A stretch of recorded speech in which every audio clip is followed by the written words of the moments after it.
Привет всем! Сегодня мы находимся в парке Коломенское. Здесь, конечно, красивее, намного красивее летом, но и сейчас можно, или есть вещи, которые можно показать. Например, здесь мне очень нравится, какой открывается вид. Мы можем увидеть и деревья, и реку, и нечто современное, как вот это вот Москва-Сити, знаменитая, может быть. И ладно, надеюсь, вам понравилось, как здесь все выглядит. Вы захотите приехать сюда, например, летом или хотя бы весной, и давайте отправляться дальше. Здесь мы находимся совсем рядом с этим пейзажем, который я вам показала, и можно здесь увидеть такое религиозное сооружение. Честно, название очень длинное, поэтому лучше я его напишу. Давайте посмотрим его вблизи. В названии фигурирует село Дьяково. Но при чем тут село, если все находится в парке Коломенское в Москве? Дело в том, что совсем рядом расположено Дьяково городище, где люди жили еще много-много лет и веков назад. Изначально это была стратегически размещенная укрепленная стоянка. Потом здесь ученые нашли остатки капищ, а сама церковь построена в середине XVI века, предположительно по указу Ивана Грозного.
Есть версия, что храм стоит на месте древнего языческого капища, и был он построен, чтобы запечатать или осветить старую силу.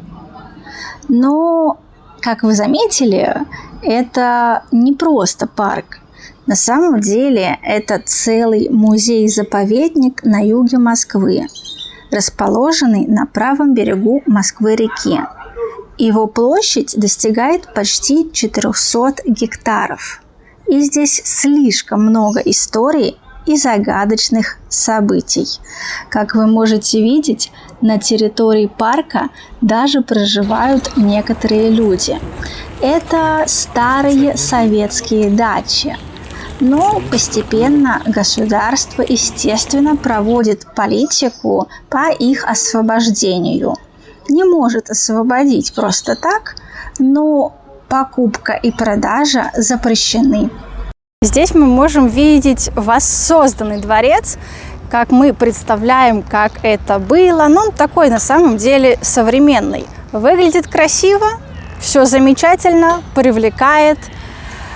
Просто красивое место на самом деле, но не надо верить, что это супер старинная постройка. Просто воссоздана архитектура, как оно могло быть.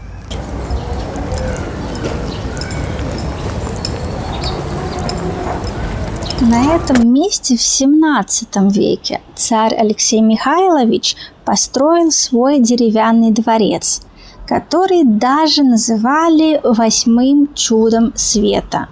Это была сложная композиция из десятков башен, переходов, теремов с росписью.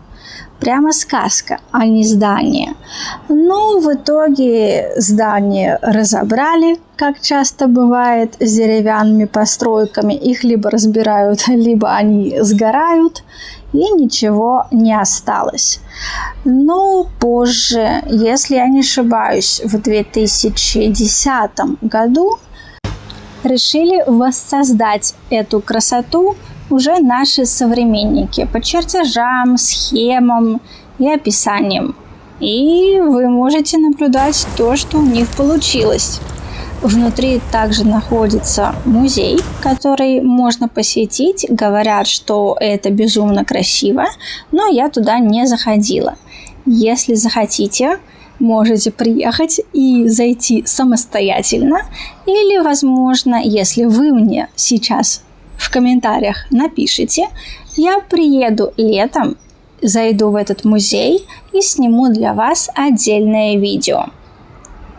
В целом, меня всегда увлекали деревянные постройки, и мне всегда хотелось увидеть, как это было раньше, как люди жили, что у них было, почему. А в Коломенском как раз есть одно место, в котором собрали несколько или некоторые деревянные постройки со всех уголков России, которые сохранились. А сейчас мы проходим через чей-то частный дом, и мы зайдем в Голосов овраг, который как раз находится рядом с церковью, которую мы с вами видели. Это такой мистический овраг, в котором, согласно легендам, происходят разные странные события. Например, в начале XIX века двое местных крестьян шли с покосов домой, решили срезать путь, хорошо знали местность, но домой не вернулись. Их искали несколько лет, но только по прошествии 50 или даже 70 лет в деревню вернулись два старика в старинной одежде.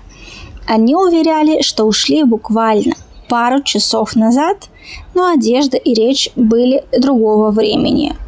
Или самая известная легенда гласит, что в XIV веке князь Дмитрий Донской отправил отряд воинов в Коломенское в разведку.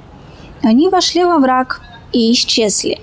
Прошло более 200 лет, и внезапно при Иване Грозном из оврага вышли вооруженные люди в старинных доспехах. Они были уверены, что ушли всего пару часов назад. До принятия христианства овраг, скорее всего, был священным местом для местных племен. А уже позже, в XIV-XV веках, Коломенское стало загородной резиденцией московских князей и царей. Здесь отдыхали, молились, строили, что хотели. Здесь же построили храм Вознесения Господня. Это один из первых шатровых храмов на Руси. Он построен в 1532 году, и сегодня он считается объектом ЮНЕСКО.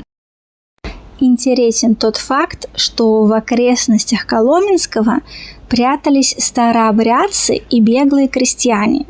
Все из-за близости к Москве, а также оврагам с пещерами, где они устраивали тайные молельни и схроны, особенно в XVIII веке, когда шли гонения. А то, что вы сейчас видите, это как раз собрание уникальных деревянных построек из разных уголков России. Сейчас мы с вами пройдем по огромному пространству Коломенского и как раз придем в место, где собрано большее количество этих деревянных построек. Но я думаю, помимо того, что вы слышали размеры парка, вы просто можете даже убедиться в этом своими глазами. Этот парк огромен. Здесь это уже такая окраина парка. Сейчас мы с вами немножечко пройдем и повернем направо. И помимо этого вы здесь можете увидеть вот эту вот постройку, которую сейчас, наверное, разбирают. Это такой местный временный рынок, и их строят по всей Москве. Это вот здесь мы видим еще один, и как раз мы пришли к самой, наверное, главной для меня замечательной, красивой деревянной, реконструированной, пересобранной, сохраненной постройке. Давайте просто насладимся, как это выглядит. Меня впечатляет, постоянно, каждый раз впечатляет. Надо сказать, что эти конструкции, они собирались без гвоздей. То есть это просто деревяшка на деревяшку и все.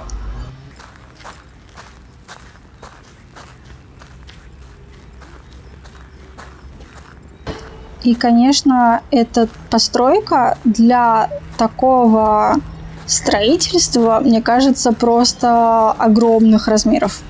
Вам так не кажется? Это на самом деле моя любимая часть парка. И хотя здесь не так много деревьев, но все равно здесь такие интересные деревянные постройки, и я не знаю почему, но меня все время тянет смотреть на эти деревянные дома, церквушки. Все время хочется увидеть, как это было. И говорят, что то, что находится здесь, все-таки не новая реконструкция, а что-то перенесенное и наполовину воссозданное, что дает еще больше такого приятного ощущения. Вдалеке мы можем увидеть, что есть и другие деревянные постройки. К ним мы уже не приближаемся, а приближаемся к местным развлекаловкам. Это просто, насколько я понимаю, ребята устраивают сами то, что им интересно делать, чем им интересно заниматься, и проводят таким образом свое свободное время. Ну что ж, пусть ребята развлекаются, а мы уже направляемся к выходу и идем с вами домой. Увидимся!